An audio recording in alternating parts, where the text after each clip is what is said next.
Levitikosy toko 14.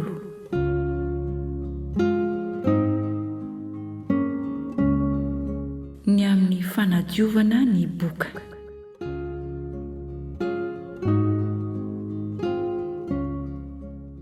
Ary Jehovah niteny tamin'i Mosesy ka nanao hoe: Izao ny lalàna ny amin'ny boka amin'ny andro fanadiovana azy.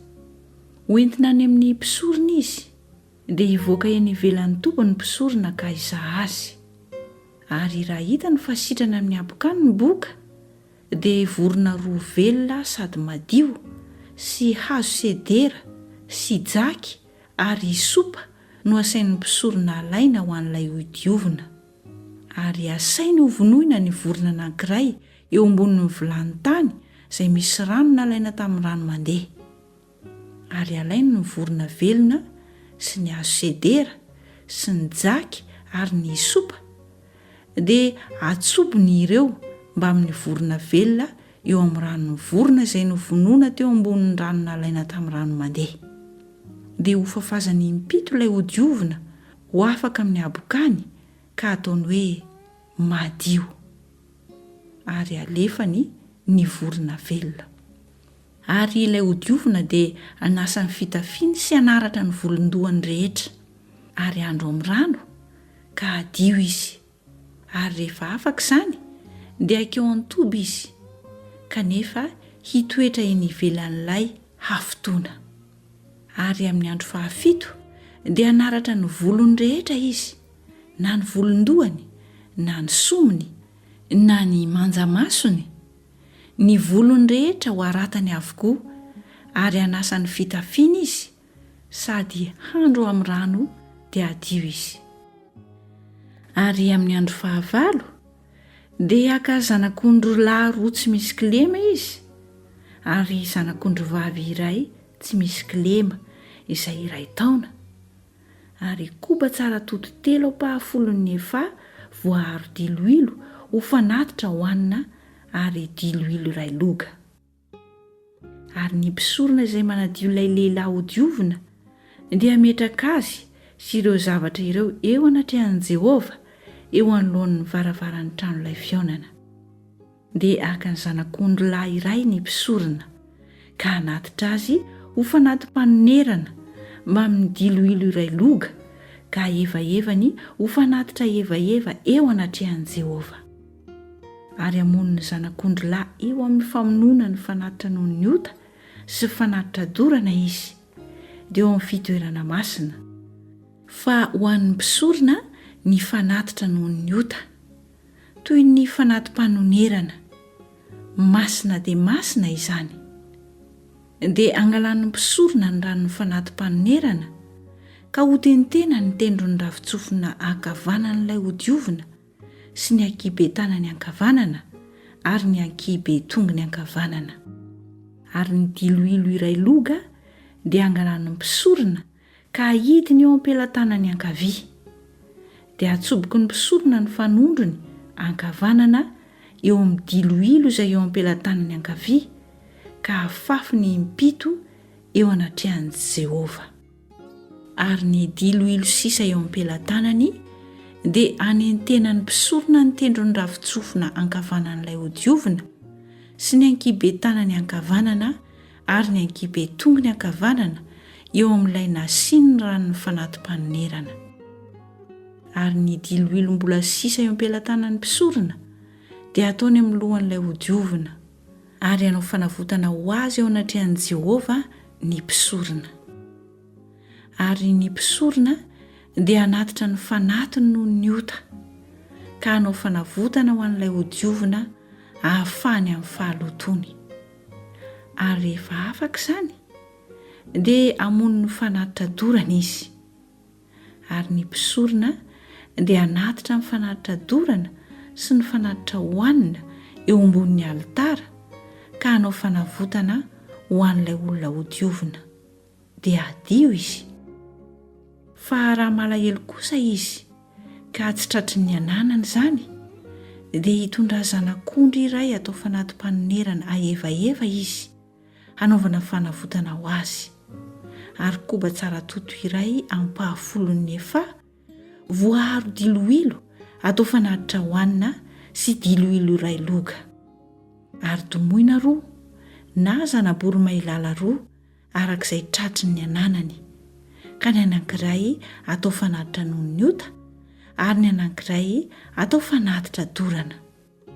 Dia hoentiny any amin'ny mpisorona ireo amin'ny andro fahavalon'ny fanadiovana azy, ho eo anoloan'ny varavaran'ny tranolay fiaonana eo anatrehan'i Jehovah.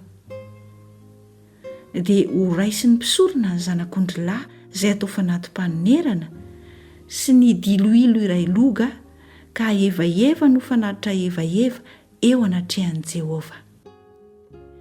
Dia ho vonoina ny zanak'ondry izay atao fanatim-panonerana, dia angalan'ny mpisorona ny ranon'ny fanatim-panonerana, ka ho tentenany ny tendrony ravitsofina ankavanan'ilay hodiovina sy ny ankibe tanany ankavanana ary ny ankibe tongony ankavanana. Ary angalan'ny mpisorona ny diloilo ka ahidiny eo am-pelantanany ankavia, dia angalan'ny mpisorona amin'ny fanondriny ankavanana ny diloilo izay eo am-pelantanany ankavia, ka afafy ny impito eo anatrehan'i Jehovah. Dia ho tentenany mpisorona amin'ny diloilo izay eo an-tanany ny tendron'ny ravitsofina ankavanan'ilay hodiovina sy ny ankibe tanany ankavanana sy ny ankibe tongony ankavanana eo amin'ilay nasiana ny ranon'ny fanatim-panonerana. Ary ny diloilo sisa eo am-pelantanan'ny mpisorona dia ataony amin'ny lohan'ilay hodiovina hanaovana fanavotana ho azy eo anatrehan'i Jehovah. Dia ateriny koa ny hidimoina anankiray na zanabory mailala anankiray arak'izay tratry ny ananany, dia anankiray atao fanatitra noho ny ota ary ny anankiray kosa atao fanatitra dorana mba mifanatitra hohanina, ary ny mpisorona dia hanao fanavotana ho an'ilay hodiovina eo anatrehan'i Jehovah. Izany no lalànany amin'ny boka raha tsy tratry ny ananany izay anadiovana azy. Ary Jehovah niteny tamin'i Mosesy sy Arona ka nanao hoe, rehefa tonga any amin'ny tany Kanana izay omeko taninareo ianareo, ka misy trano asiako habokana amin'ny tany fanananareo, dia andeha ny tompo-trano ka ilaza amin'ny mpisorona hoe, tô misy aretina miseho ao amin'ny tranoko. Dia asain'ny mpisorona esorina aloha ny entina ao an-trano mandra-piaviny izany aretina mba tsy haloton'ny zavatra rehetra ao an-trano. Ary rehefa vita izany dia ho avy mpisorona izany trano. Ary raha zahany ny aretina ka hitany fa miady eo amin'ny rindrin'ny trano izy, ka maitsomaitso na menamena, ary miletika eo amin'ny rindrin'ny trano ny fijeriny azy, dia hivoaka eo ambaravarana ny mpisorona ka hanidin'ny trano tsy hivoa hafitoana. Ary hiverina ny mpisorona amin'ny andro fahafito. Ary raha zahany ny aretina ka hitany fa nanitatra teo amin'ny rindrin'ny trano izy, dia asain'ny mpisorona hoe sorona ny vato izay misy azy, ka ariana amin'izay fitoerana maloto eny ivelan'ny tanàna. Dia asiany ho kikisana ny atrano rehetra, ary ny kikiny dia ariany olona any amin'ny fitoerana maloto eny ivelan'ny tanàna. Ary aka vato hafa kosa ny olona ka asolo ny vato teo, ary aka feta koa izy ka andalotra ny trano. Fa raha tainy miseho indray ny aretina ka mifariparitra eo amin'ny trano rehefa voaisotra ny vato, ary rehefa voakiky sady voalalitra ny trano, ary tonga ny mpisorona ka mizaha, ary hitany fa nanitatra teo amin'ny trano ny aretina, dia habokana mafy eo amin'ny trano izany, ka dia maloto izy. Ary horavana ny trano, dia ny vato sy ny hazo ary ny lalotra rehetra, ka hoentina ho amin'izay fitoerana maloto eny ivelan'ny tanàna. Ary izay miditra ao amin'izany trano izany amin'ny andro rehetra izay hidiny, dia aloto mandra-paharivin'ny andro. Ary izay mandry ao dia hanasa ny fitafiny, ary izay mihinana ao dia hanasa ny fitafiny koa. Kanefa kosa raha tonga ny mpisorona ka mizaha azy, ary hitany fa tsy nanitatra teo amin'ny trano ny aretina rehefa voalalitra ny trano, dia ataony mpisorona hoe madio ny trano satria efa afaka ny aretina. Ary aka vorona roa sy hazo sedera sy jaky ary sopa izy hanadiovana ny trano.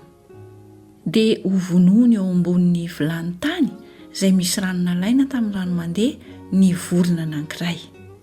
Dia horaisiny ny hazo sedera sy ny sopa sy ny jaky ary ny vorona velona, ka atsobiny eo amin'ny ranon'ny vorona izay novonoina sy eo amin'ny rano nalaina tamin'ny rano mandeha, dia hamafazana ny trano impito.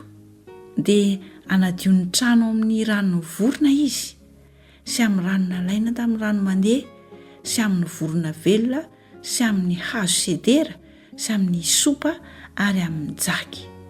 Fa asainy entina eny ivelan'ny tanàna ny vorona velona ka halefa.